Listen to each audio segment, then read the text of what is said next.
So we left off Monday talking about sensory input and how that sensory input is integrated in the brain.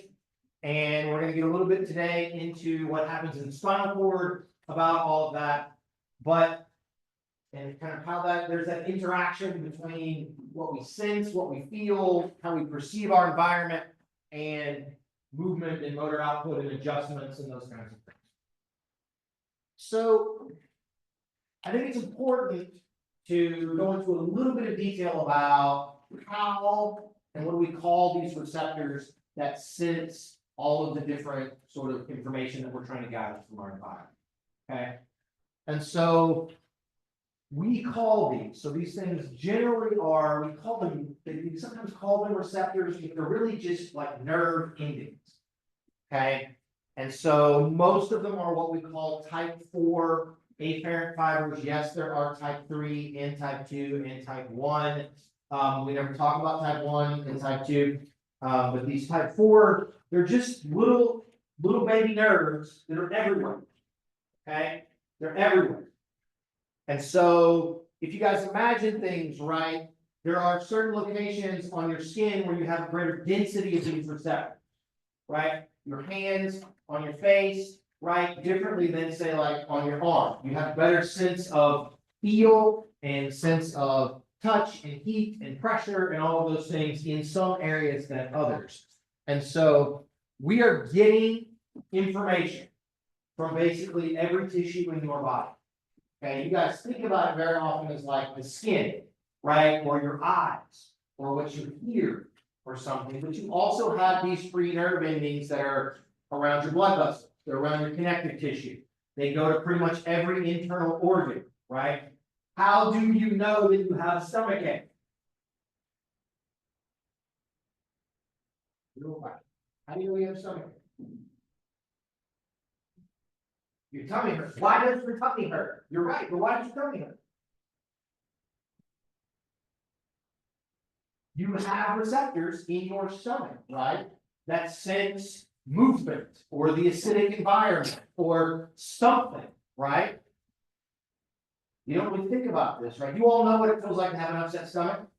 Yeah? Okay. Why do you know that? Because you've had it before. You're like, oh, that's what this is, right? We have a dog, no longer with us, that lost his shit when he had gas. And he would freak out. We took him to the emergency vet like 3 times. Basset hounds they get something called the bloat a lot, where their intestines flip around and it cuts off the blood flow, and it's really like it kills them if they eat and then they go run around soon after they eat and they can get the bloat.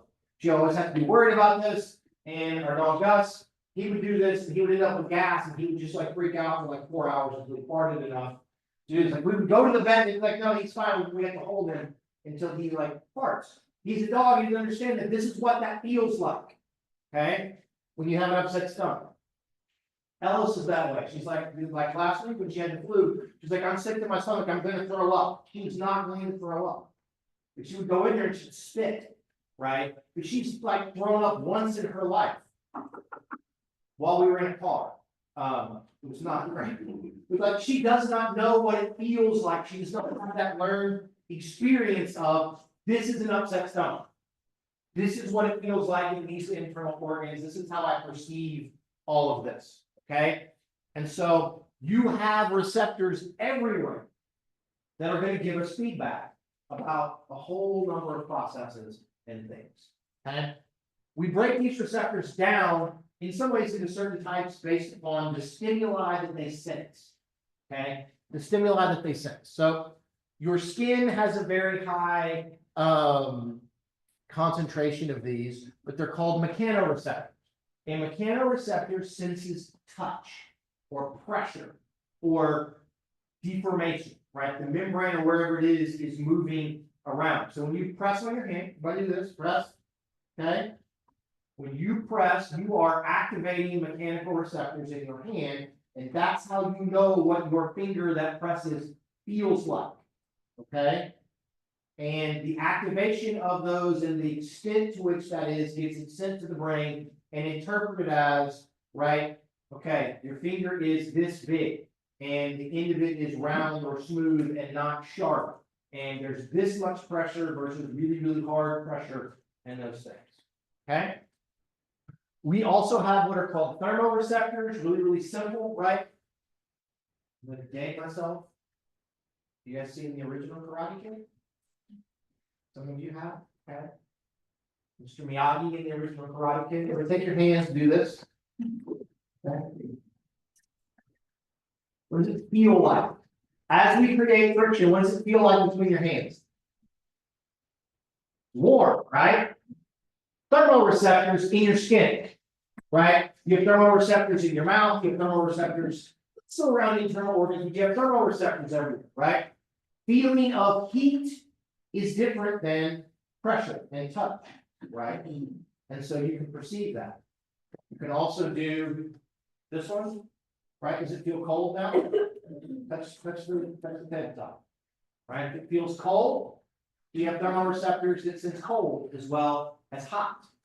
Okay, so you can imagine if I touch something cold and touch something hot, ooh, pull it away. Okay, move, these kinds of things.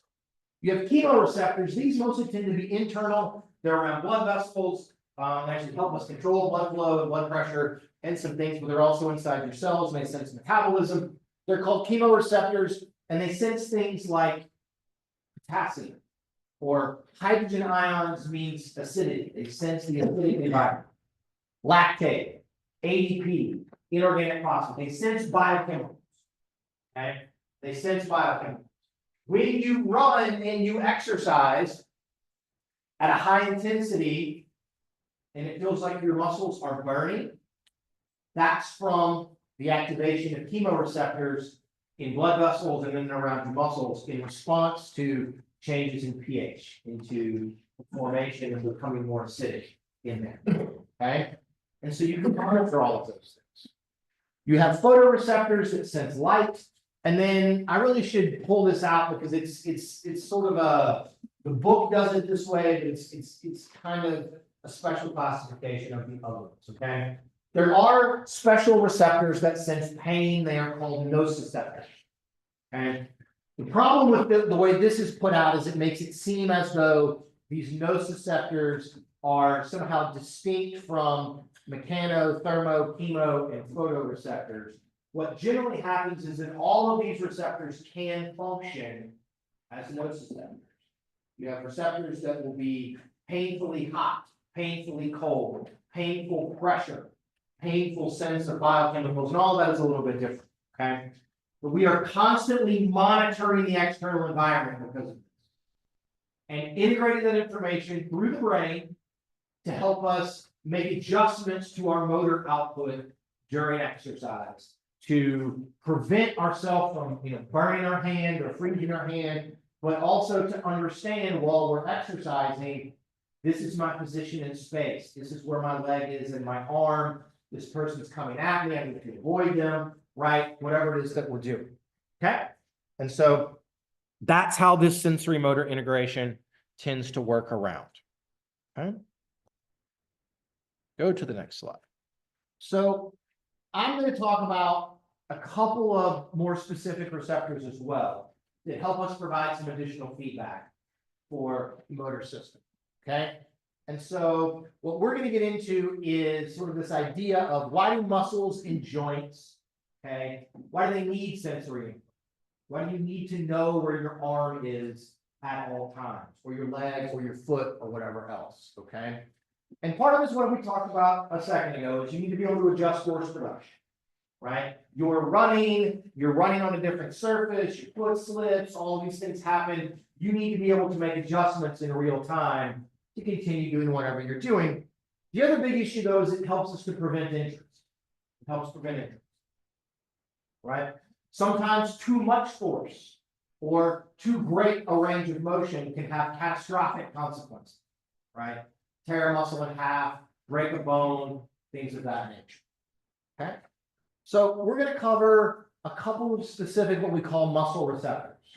And the primary ones are going to be the muscle spindle and the Golgi tendon organ. Okay. And so the muscle spindle, which you're gonna have a couple of slides getting into this. The thing that the muscle spindle does is it monitors length. Okay, so as I do this and I do a curl, the muscle spindle is telling me how lengthened or shortened is my bicep, and how lengthened or shortened is my tricep. And that helps my brain understand what is the movement and where is my arm? What is it doing? How is it moving? Is this okay? Is someone about to grab my arm and yank it, and it's going to catastrophically lengthen in a bad way? Okay. Similarly, there are these things called Golgi tendons. They sense force production. Okay, force production. And so their big issue is: are we getting enough force? Are we getting too much force? Right? If you try to generate too much force, which may seem counterintuitive to you guys, you can also injure yourself. Okay? You can also injure yourself.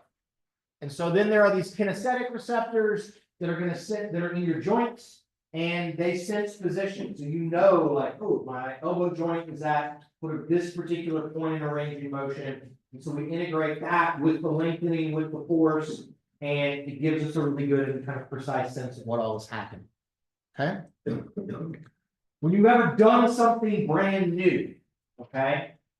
Done something brand new. I should have brought something and been like, here, everybody that's ever played golf before, here's a golf club, swing a golf club, right? And it feels weird and it feels uncoordinated, and you don't really know what it is that you're doing with everything. Part of that is that you're not used to what this feedback is, right? You're getting a sense of where you are in space and what it is that you're doing, but you have no real idea of what it's supposed to feel like. And so you don't really understand how to make those adjustments yet. And that's part of how we learn and how we get better at sort of developing motor skills, is we use this information and feedback, and then we watch other people do it or something with ourselves, and we try to mimic what they're doing and make it feel like what we think it looks like they're doing. Fascinating stuff. Okay. Okay. So let's talk about spindles. Okay. Let's talk about spindles. A muscle spindle, even though it senses length, it is actually a mechanoreceptor. Okay. It's actually a mechanoreceptor. And so what it is it's a collection of muscle fibers. There's special fibers. So it's special sensory muscle fibers that are going to sit in the muscle with all of your other regular muscle fibers. Okay. We call these spindle fibers intrafusal fibers. Okay. And they're all throughout your muscle. And it has both sensory and motor innervation. So what this does is it senses the length of the muscle, but then we also have an ability to adjust how stretched or not the muscle spindle is. And that helps us reset how much of a signal we're going to get from it as we sense and as we change. Like, I'll talk a little bit more about that in just a second. Okay, kind of how and why that's really, really important. Some of you guys have done some stretching sometimes that make use of this to allow you to move through greater ranges of motion, our ability to adjust and essentially make the spindle less sensitive. Okay. So what happens with the spindle? You stretch a muscle. Okay. We're going to do this. Stretch your bicep, stretch your wrist flexors. Okay. As you're doing this, you're activating the muscle spindles in that particular muscle. Okay. It stretches. As it stretches, the fibers sort of squeeze the little afferent nerve endings that are around them. Those spindles then send a signal from here in your arm back to the spinal cord. Okay? An afferent signal to the spinal cord. That signal, okay, is going to be synapsing on what we call a homonymous motor neuron. Homonymous means it's the same motor neuron as the muscle that was being stretched. So if I stretch my bicep, the spindles will send signals back to the motor neurons that connect to my bicep. Okay, to my bicep. When you activate a spindle, it signals back to the motor neurons of that muscle and says, hey, this muscle is lengthening, this could be bad, why don't you generate more force, right? So as your bicep starts to stretch, it signals back to the spinal cord and says, hey, we need more bicep force so we don't stretch, okay? That's what it's going to try to do. It then also signals back through something called a gamma motor neuron. It signals back to the muscle spindle and it adjusts the length of the muscle spindle so that it's going to sort of put fine gradation on how much of a signal the next time it stretches that's going to come back. Okay, this helps us so we can make corrections during movement, so that we can figure out what we're doing. Okay, this all happens without any signals ever going to your brain. Okay, because if it goes to your brain, then it takes longer. And you guys ever try to walk and chew gum and talk to your friend on the phone, right, all at the same time? No, you only have a certain amount of cognitive processing that is ever available to you. And so if you were jogging and I asked you all of a sudden while you were jogging to take a 4-digit odd number and subtract 6 from it, so you're going to take 1,353 and subtract 6 from it while you're running, and then subtract 6 again. And again, most of you are likely going to slow down while you're running because you don't have enough cognition to be able to both run and do the math at the same time. It's really fascinating. Okay. So this is called a reflex. And we're basically going to just go to the spinal cord, cut out the brain so that we don't have to think about this signal and making a correction. Okay. Watch what I'm about to do. I don't know if I can do this. I gotta get really relaxed, which is hard for me.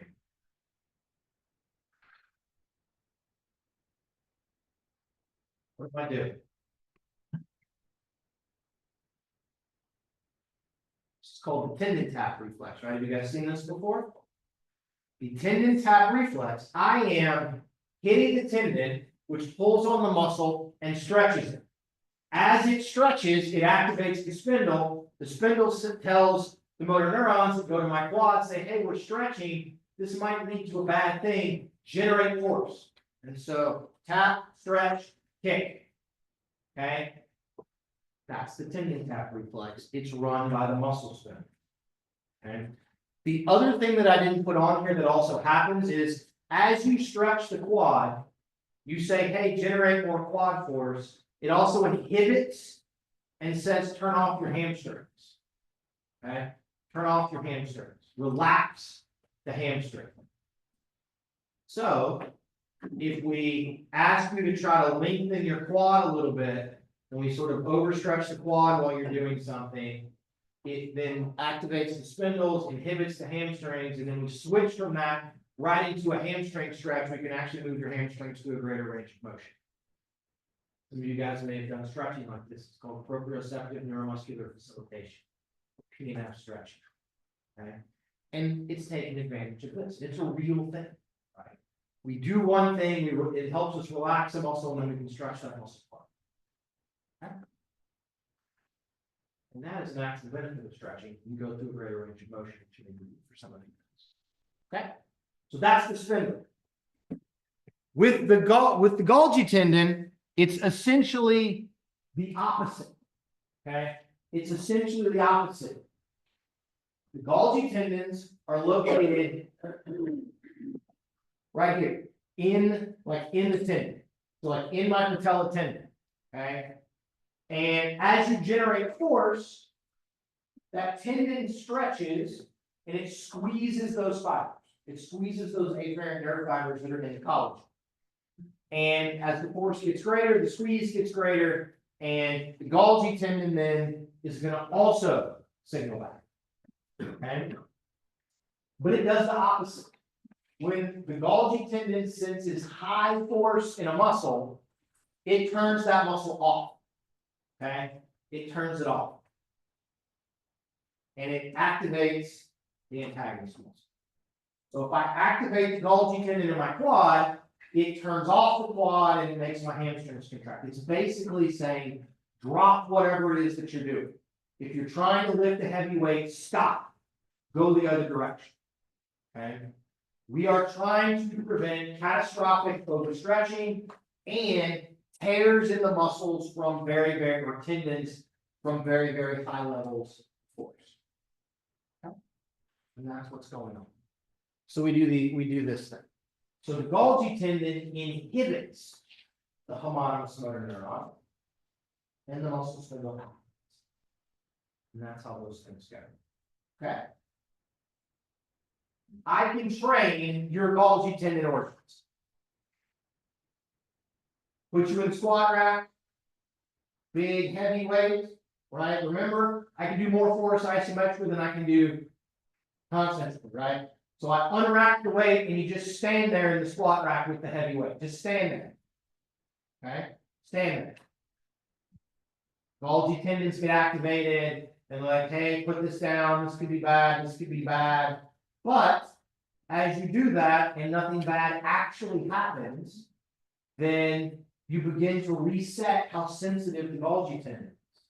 And so you can force yourself to hold heavy weights and essentially down-regulate the sensitivity of the Golgi tendon organ, which then lets you lift a heavier weight the next time and the next time. So part of what happens as we get these adaptations to resistance training, especially when you lift heavy weights, is you actually desensitize your Golgi tendon. So it lets the muscle do more of its potential without saying this could be bad, shut it down. Okay? Don't even have to move, just unrack the weight and stand there. Okay? You want to impress the bros today, just go. Go to the weight room, get in the squat rack, put like 405 on there and just stand there. When they ask you what you're doing, you're like, shut up, I'm training my Golgi tendons. Right? On all of this. Okay? Get in the bench press and just get somebody to unrack it and just hold it there. Don't even move, just hold it. Right? On all of those things. And that's how we're gonna manage the Golgi tendon organs. Okay.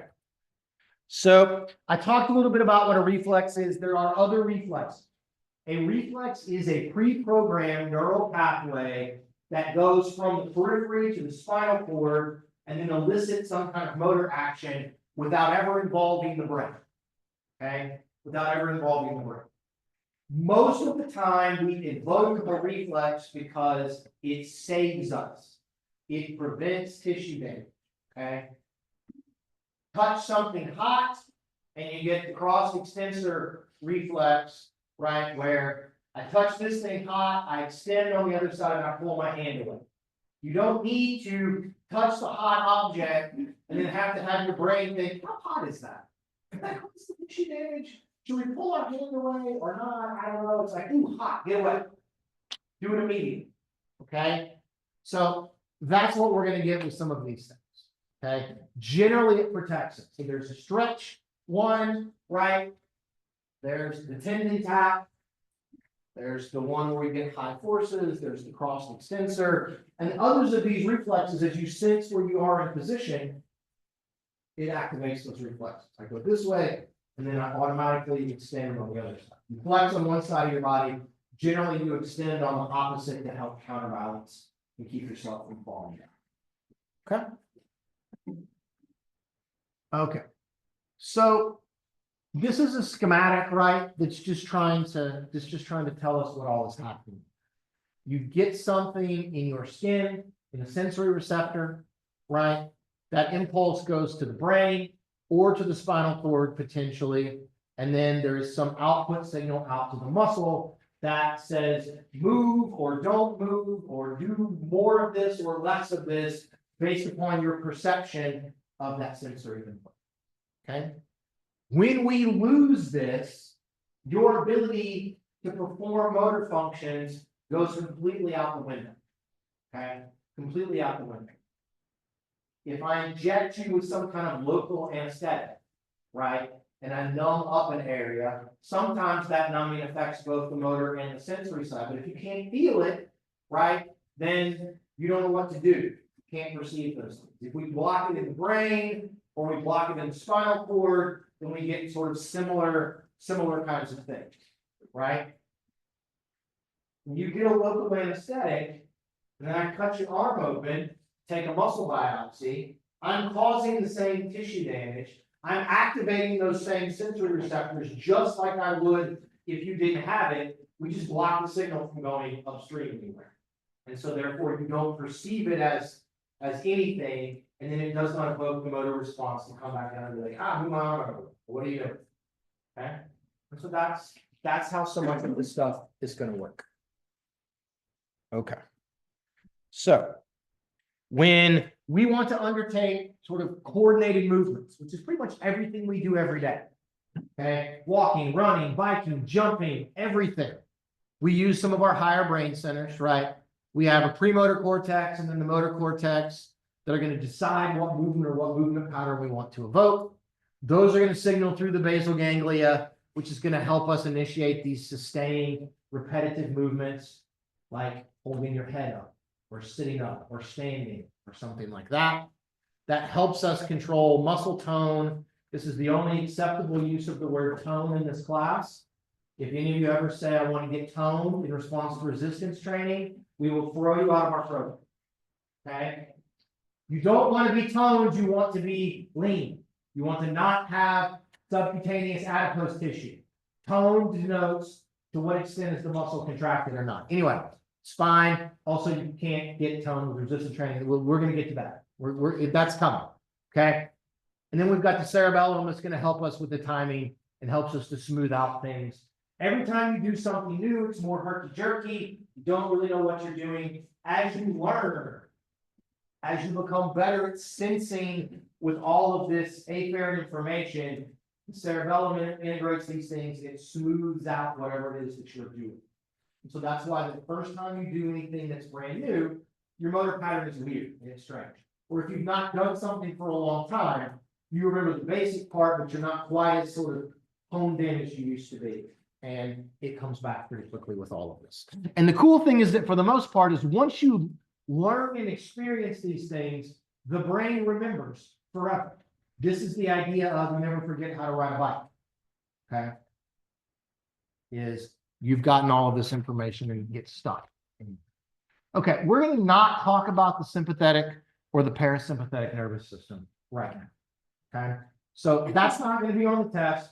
We'll talk about fight or flight. We'll talk about rest and digest, or however you guys want to couch that when we get into some other things a little bit later.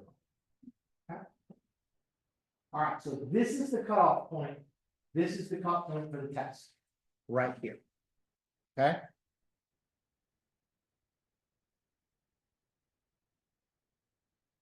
We'll spend about 10 minutes or thereabouts talking about resistance training. Okay, that will be on the next test. But I want to go ahead and start that particular piece. Okay. It now occurs to me that on Canvas there are PowerPoints for resistance training have not been posted. They're probably there. I just need to turn them on. That's okay. We'll do a whole different thing. I won't even pull the PowerPoints up. Okay. All right. Any questions about sensory motor integration? Any questions about neuromuscular anatomy? About cognition to contraction? About how we control force production and all of those things? For the third of you that have not begun studying, you know that those are words and things that probably we're going to have some familiarity with by Monday? Okay, outstanding. Okay, very good. Okay. All right, close your laptops, put all your stuff away. Put it down, close it up, close it up.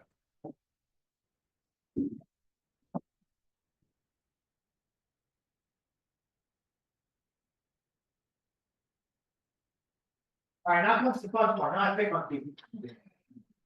Okay, everyone goes, oh God, no, not this. All right. So, show of hands. How many of you have done resistance training for at least, like, sort of consistently for at least a month at some point in your life? Vast majority. Okay. Think back to the first time that you ever did it. Okay? Picturing that in your mind. Okay. Remember how strong you were? Then, how strong you are now, or you were after you did some training. So turn to your neighbor, and I want you to tell your neighbor, how much stronger do you think you got from that month of resistance training? Maybe you remember exactly. Some of you probably have a log, a spreadsheet, and some things you've been tracking all your gains for forever, which is great, right? How much stronger did you get? So tell your neighbor. Talk about this for a second.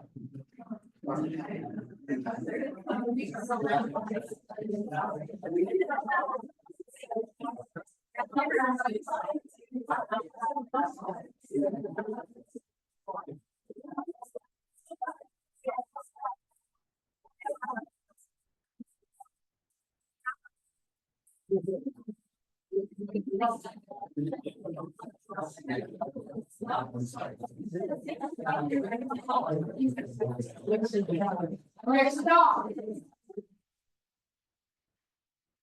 Excellent sensory motor integration. All right. Okay.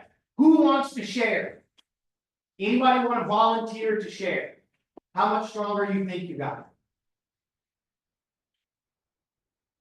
You're gonna make me pick somebody? Okay, Zach. Like 20% maybe. Like 20%. Okay? A very reasonable amount. I can lift 100 pounds. Now I can lift 120 pounds. Okay? Okay, seems reasonable. Anybody else? Anybody else like, whatever, I got way stronger than that. Right? When I started, I could do like 10 pounds. Now I can do like 100. Right? Nobody else wants to weigh in. Okay. Hey. Like, this isn't like overall, but just in my legs, like with like extensions, I was only able to lift like 40 pounds to begin with, and now I can do like up to 110. Okay. Right, so it's like 150% strong or something. Okay, awesome. Anyone else have that experience? If we ask, we should do this. How many of you guys have a friend or a roommate who is not an HES major, knows nothing about working out? You could text right now and be like, hey, if you started resistance training before spring break, how much stronger do you think you could get? What do you think they would say? Make somebody like text your friend. We're now like one of those YouTube shows. We can interview the man on the street on all of this, right? What do you think somebody would think? They would say 20%? You think they would say 150%? No. Somebody was shaking their head. No, I apologize. Is that Lily? You the other Lily? No. No, you're not. Your name is Leah. Okay. Close. All right. Leah, you're saying no. What do you think they're going to say? They probably 20 to 50%. 20 to 50%. Okay. Other people say way more than that.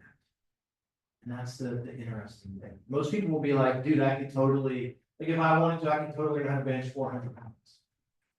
Right? They will say that. Go to Stargates today and talk to the pros. And they'll be like, bro, like I can totally do this. Right? You're like, I started off, I could bench like 150, now I'm doing like 450, whatever. Right? They will say that, okay? Most people dramatically overestimate how much stronger they're going to be. You know what they even more dramatically overestimate? Okay. So now your next question for your friends, for your neighbor. Okay. If you've done it, a month is not going to be enough. But if you've done it more consistently for say several months, okay. How much bigger did your muscles get? Talk to your neighbor. How much bigger do you think your muscles got?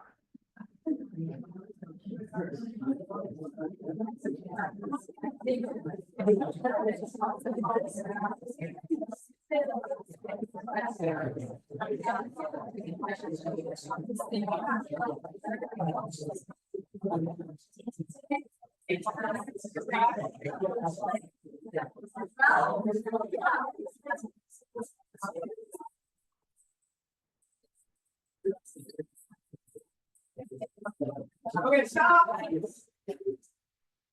Are we supposed to share now? Who thinks they got the biggest mess? I think my muscles more leaned out than anything, but maybe got confused. Okay. Sure. Okay, fine. We said a thing. It may, your perception may be correct. Oh, God, okay. I need a moment, okay. We're gonna let Madison stay in the matrix, okay? It's okay. Okay. When you say that you leaned out, how would you know how much bigger your muscles Well, and they got more defined. are? Okay, that's fine. That's fine.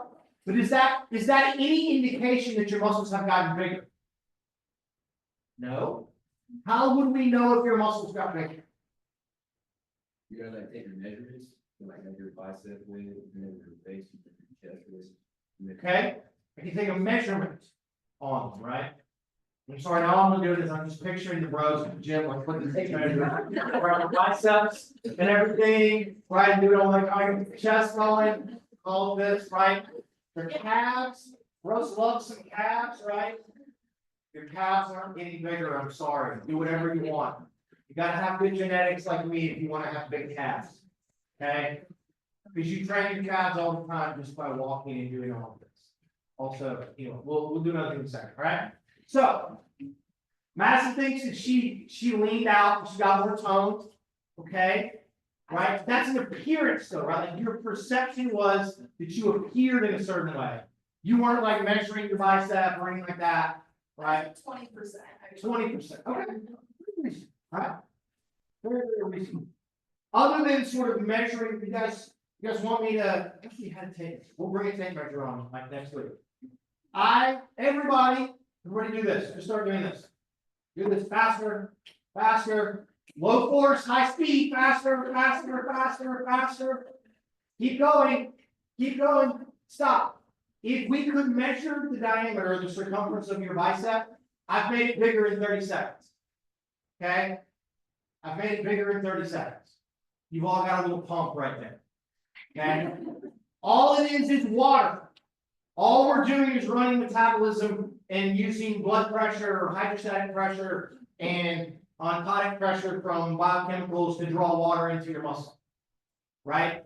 You go, work out, feel like you got swole, and you go home, and a half an hour later, you're back to normal. Right? It's just water. That's all it is. It's water. It moves around. Okay? So there's a little bit of downside to measuring the circumference, but you could do that. What else? Body composition. Okay, great. How might we measure your body composition? DEXA would be great, right? DEXA would be great. The IRB doesn't love us. You get radiation with the DEXA, it's an X-ray. You get more radiation walking across campus this afternoon from the sun. You get like 10 times as much if you fly in an airplane, but they don't want us to ever DEXA anybody. But yes, DEXA would give us a really accurate estimation. What is it, like BIA? There's BIA, we don't know what the hell the A stands for, right, Todd? We were talking about this on Monday. Bioelectrical impedance, there's no A in there, I don't know where the A comes from. So, we think it's bioelectrical impedance assessment is what it originated from, but you could do BIA, right?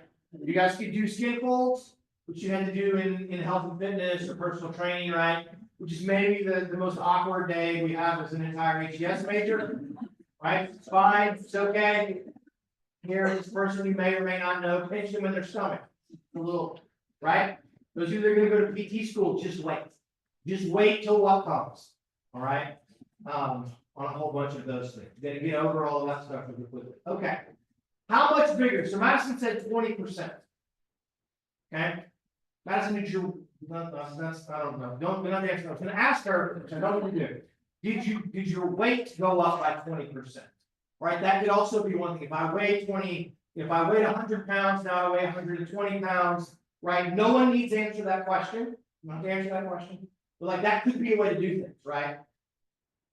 If my weight changes, is it all of the weight that has changed? Is it all right from muscle? Is it all from water? Right? What if we go with Madison's perception that what we did was we lost fat, but we gained muscle? Do those things counteract each other? and your weight stays the same, but you look different, right? Or your clothes fit different. So Madison said 20. What do you think if we, again, if we phone your bro-ish friend, what do the bros think? How big can they get? How much gains? I think like a pound, maybe like half pound a year. Once you're listening. Like a pound a month, if I'm lucky, okay? I don't know what that works out to them, right? Like, if you had a friend who weighed, I don't know, this is really common, like they weigh, let's just say they're a dude, they weigh 180 pounds. You think if they said, I can totally weigh 215 and look like a bodybuilder, right? Now, so you guys are saying no. I think the general public's gonna be like, I of course could do that, right? I have seen some TikTok videos, I can definitely do that. I will go to GNC, I will get some protein powder, and, right, what they don't know is that they don't need the protein powder, they need Winstrol, they need steroids to do all that, okay? So, I'll give you guys, how much time I got, okay, I'm just vamping here.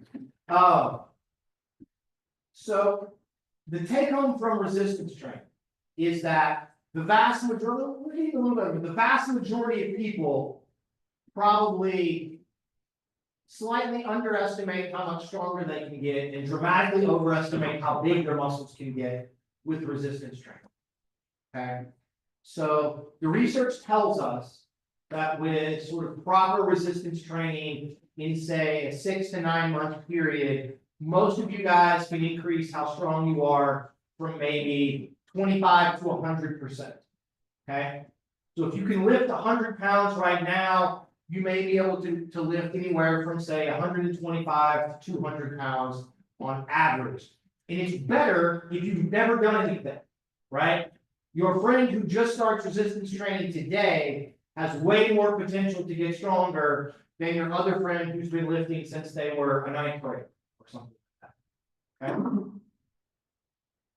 On average, most people can gain somewhere between 10 and 20% in muscle size over, say, a 6 to 9 month period. Okay? And just to make the math work, I'll give you guys an example. In a 150-pound person with 15% body fat, if you increase every muscle in that person's body by 15%, okay, they would weigh 8 pounds more. They'd weigh 158 pounds. Okay? Every muscle, right? So when they're like, bro, I gained 30 pounds and it's all muscle. Nope. They may have gained 30 pounds and they may have more muscle, but it's not all muscle, right? For your athlete friends, and this is what I said that, it's like, I was a freshman and like they, in the off season between football seasons, they added 25 pounds of muscle. No, they didn't. No. But I mean, also when you're like, say this, I'm sorry, guys, if y'all are past about 19, you peaked. Testosterone has already begun to decline. Just wait for what's coming, let me tell you, okay? But you catch that it's a 16, 17, 18-year-old person where you got on testosterone, things act a little bit different.